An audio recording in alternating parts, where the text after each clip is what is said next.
President Trump, how are you specifically preparing for the debate versus Harris? I'm not, really. I'm not spending a lot of time on it. I think my whole life I've been preparing for a debate.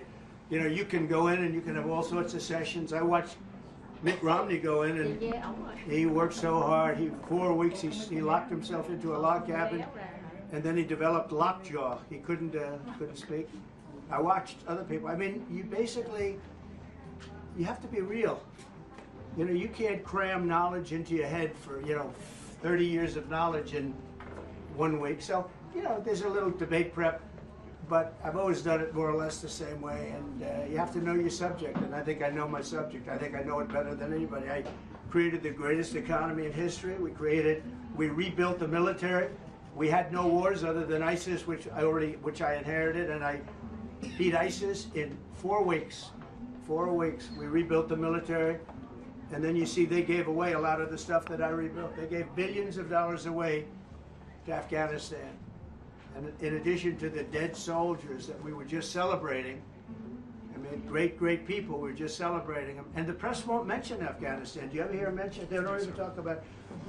Afghanistan was tragic for many reasons. Obviously the dead, obviously the wounded, obviously giving away billions of dollars worth of equipment. But it was devastating for one other reason.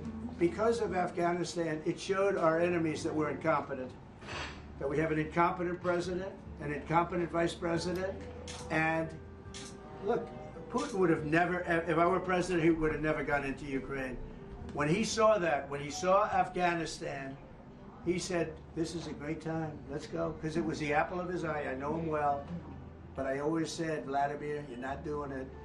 But it was the apple of his eye.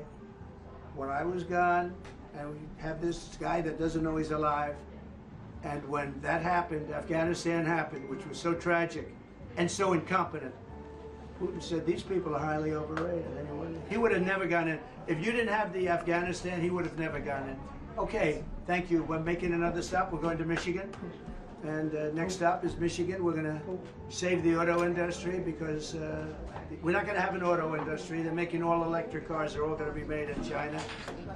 And we're not going to have an auto industry. So we're going to go and save the auto industry. We're going to bring back many plants. We're going to make automobile production bigger than it ever was in this country, and it'll be easy to do.